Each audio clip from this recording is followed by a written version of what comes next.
Almost every serious historian agrees on this. Atlantis was fiction.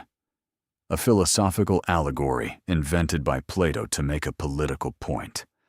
A story so compelling that 24 centuries of readers have convinced themselves it must be true. How could a story this detailed be fiction? How could a story this specific be allegory? Those are the questions that won't go away.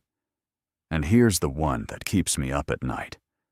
What if the historians are right that Plato embellished the story, but wrong that the story has no origin?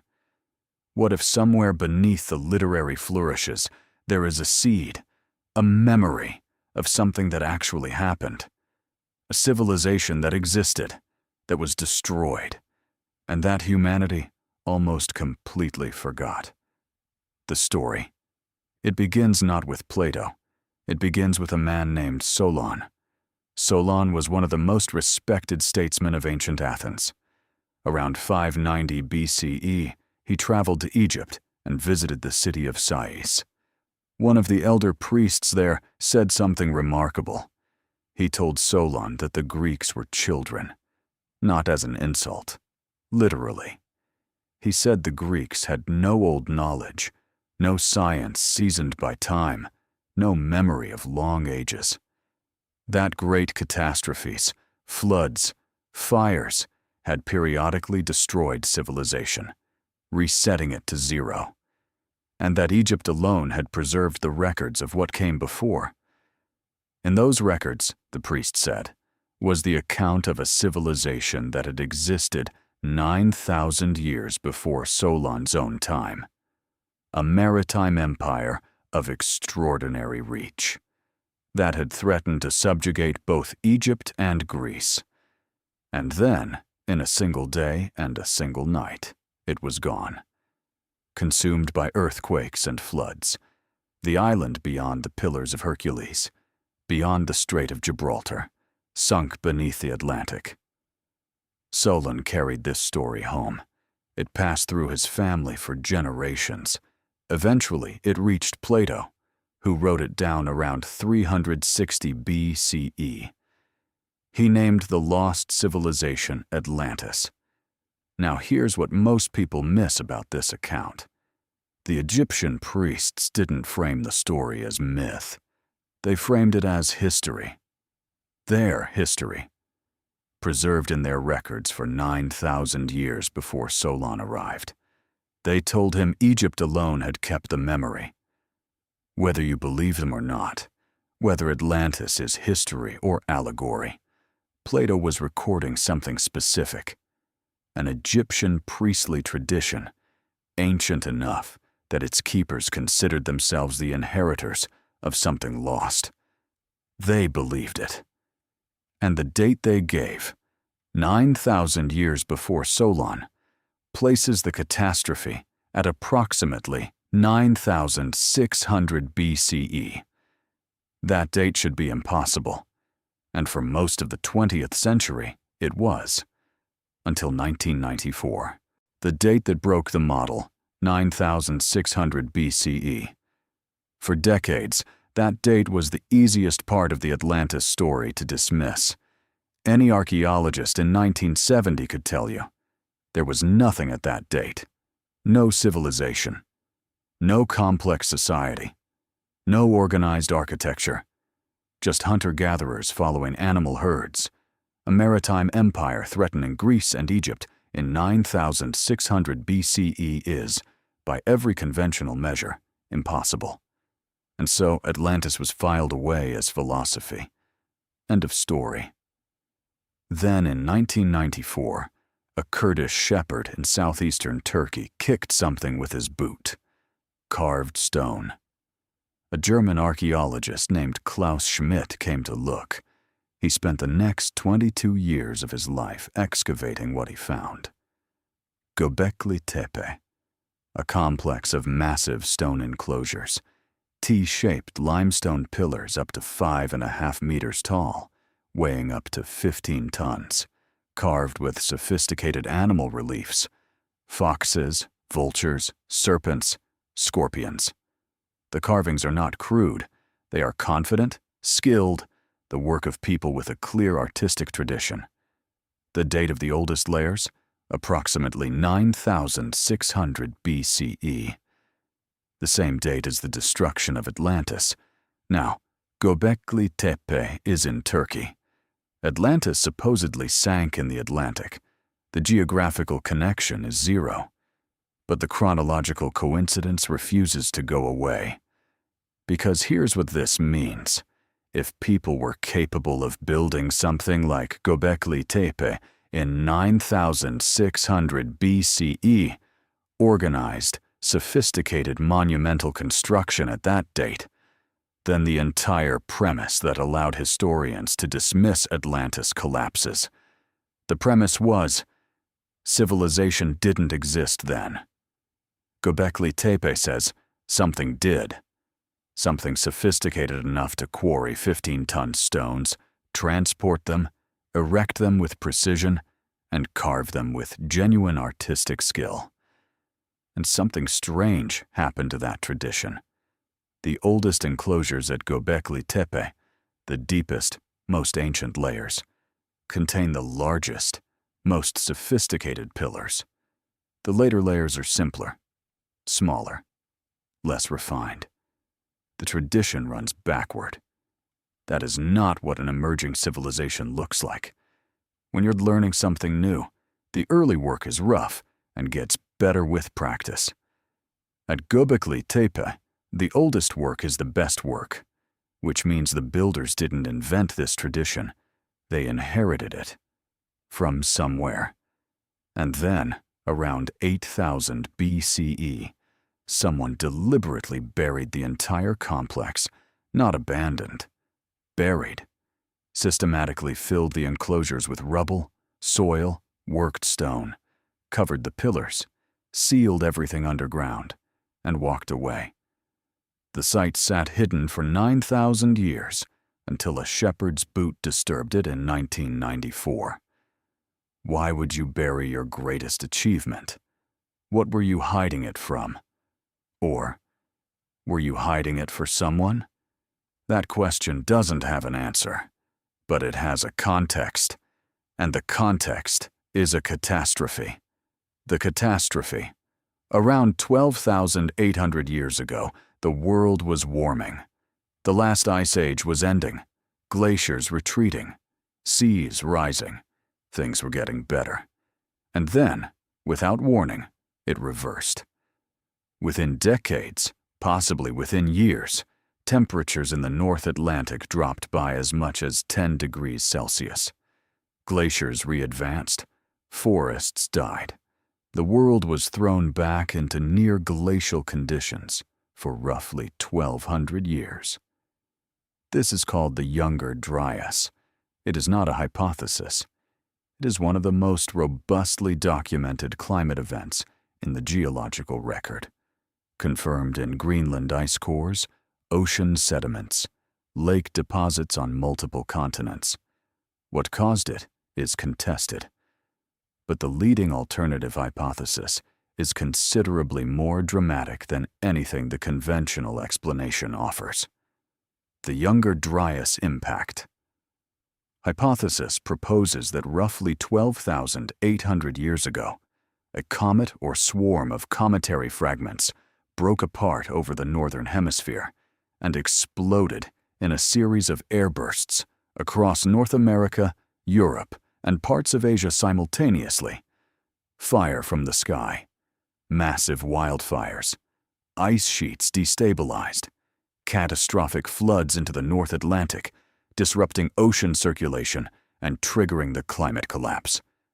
The physical evidence, a specific layer in the geological record at the exact moment the Younger Dryas began, containing nanodiamonds that form only under cosmic impact conditions, platinum anomalies consistent with extraterrestrial material, magnetic spherules, and melt glass formed at temperatures no wildfire can produce, found at over 50 sites across 4 continents. The debate is real and ongoing.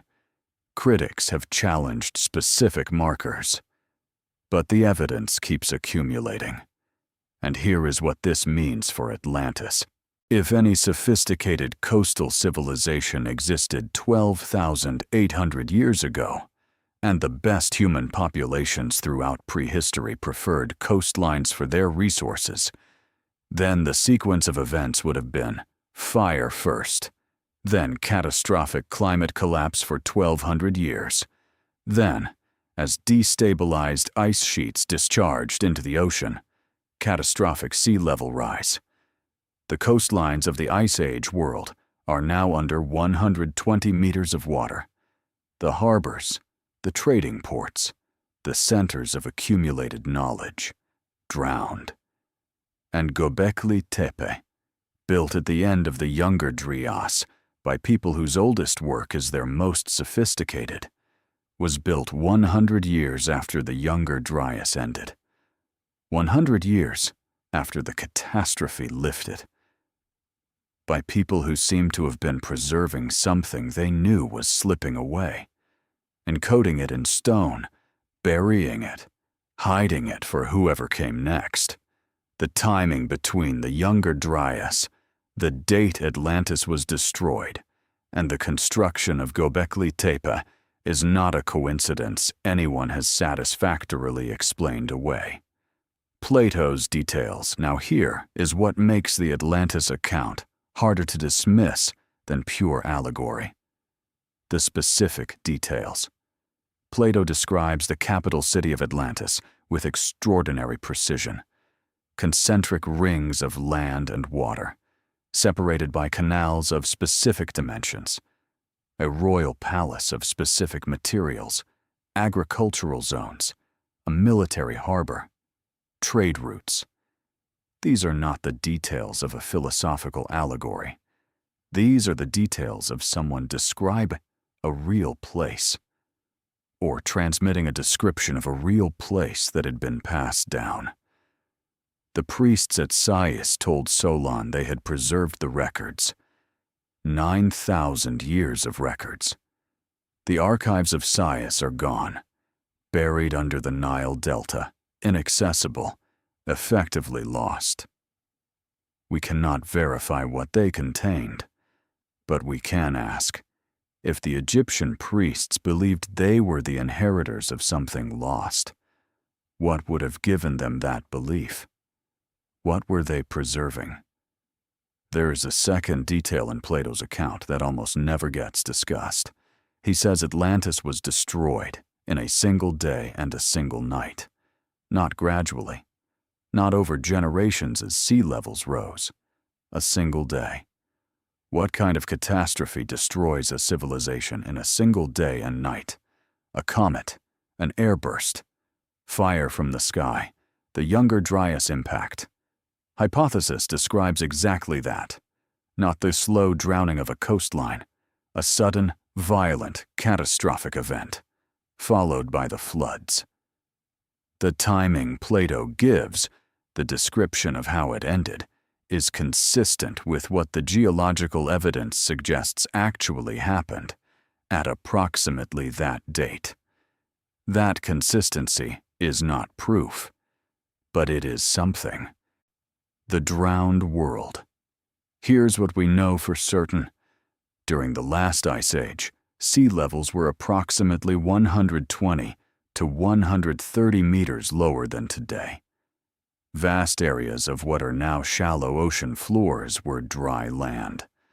The North Sea between England and Denmark, now open water, was a plain of forests and rivers called Doggerland, inhabited by large human populations.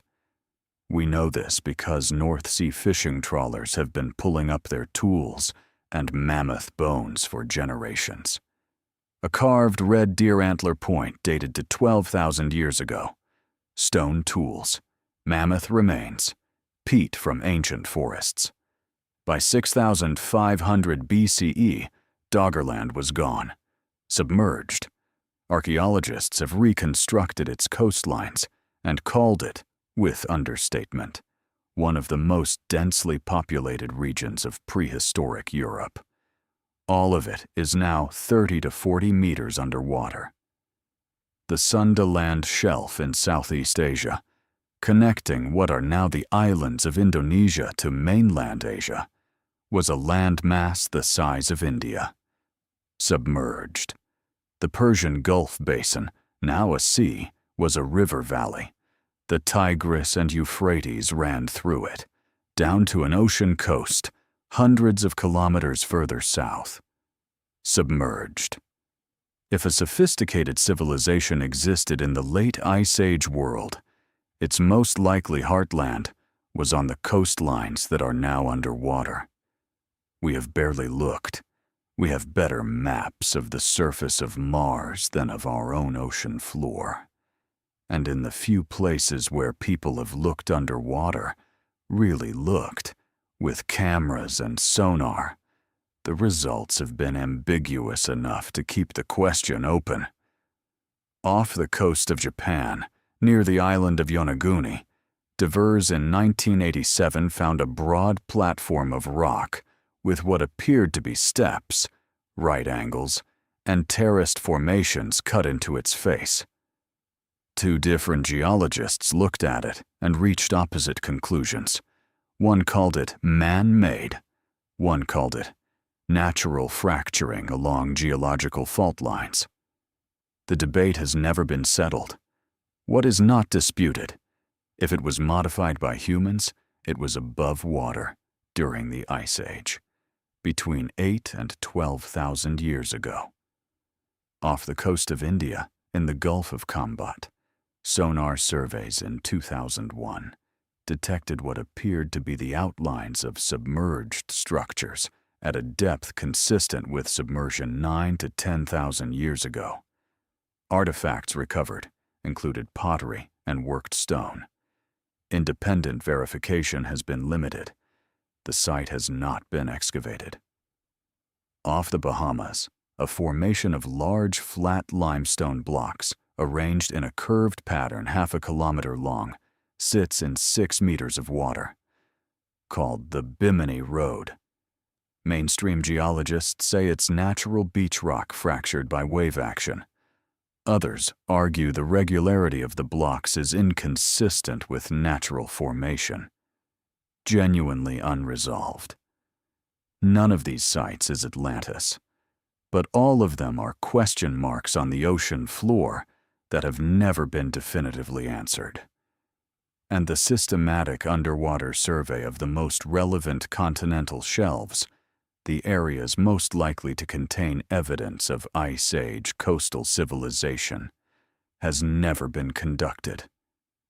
Not because of conspiracy, because underwater archaeology is extraordinarily expensive, technically demanding, and career risky for the researchers who pursue it. The evidence, if it exists, is in the one place we have barely looked.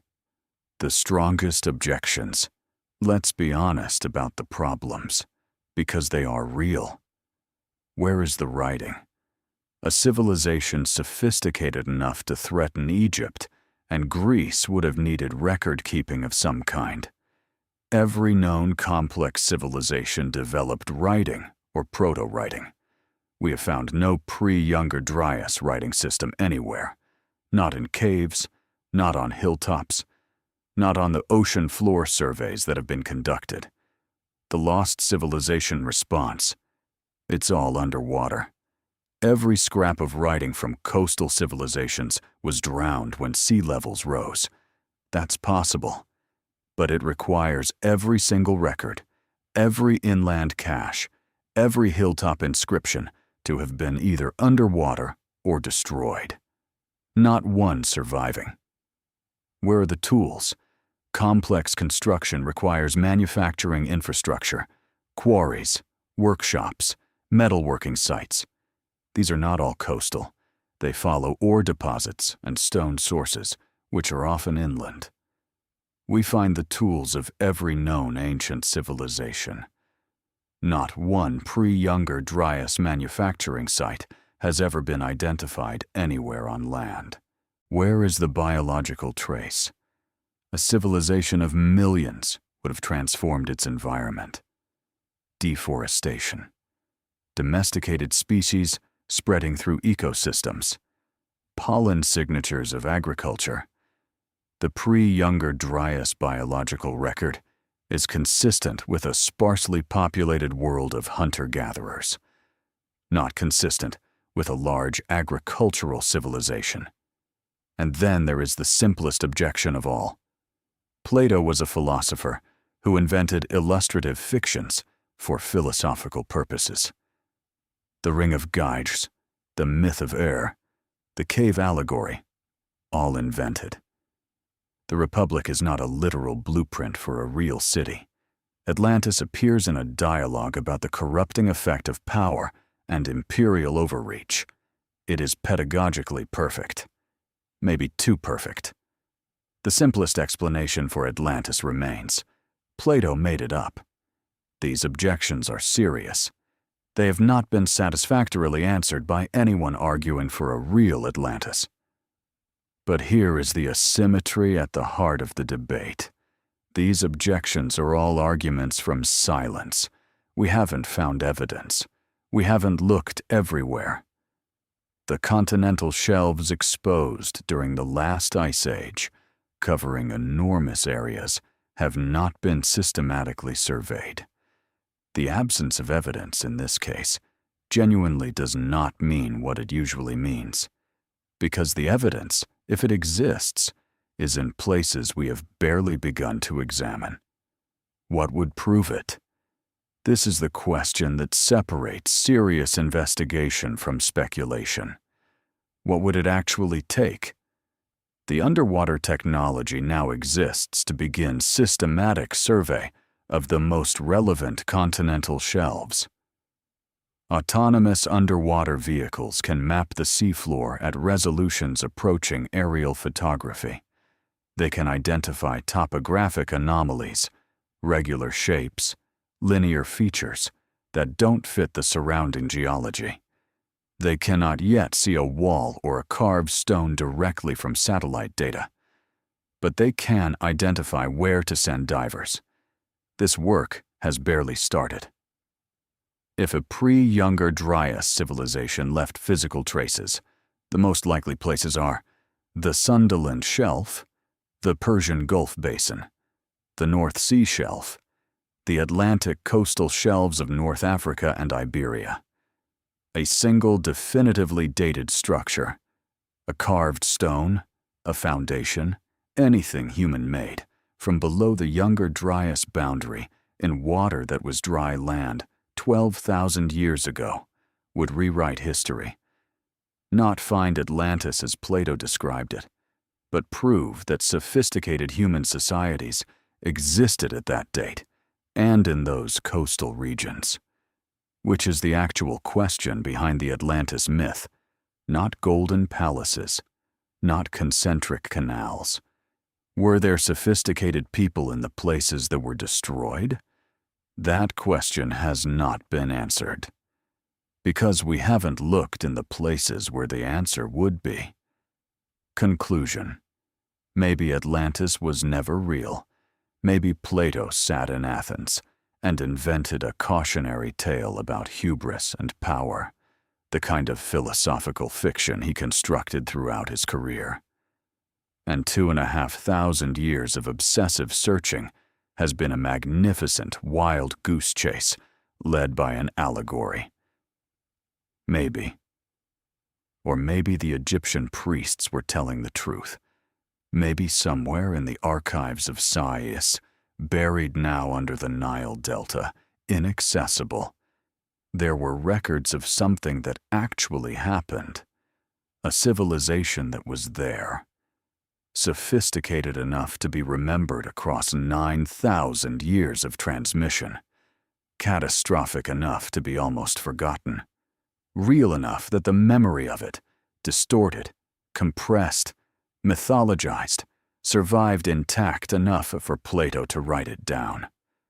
The date Plato gives corresponds to the end of the Younger Dryas, to the construction of Göbekli Tepe, to the period when coastal civilizations worldwide would have been destroyed by the combination of cosmic impact, climate collapse, and catastrophic sea level rise. That convergence of dates is either the most significant coincidence in the history of archaeology, or it's pointing at something real. We don't know, and we won't know until we look in the right places. The ocean floor is out there, patient, still, waiting for the moment when we decide this matters enough to look.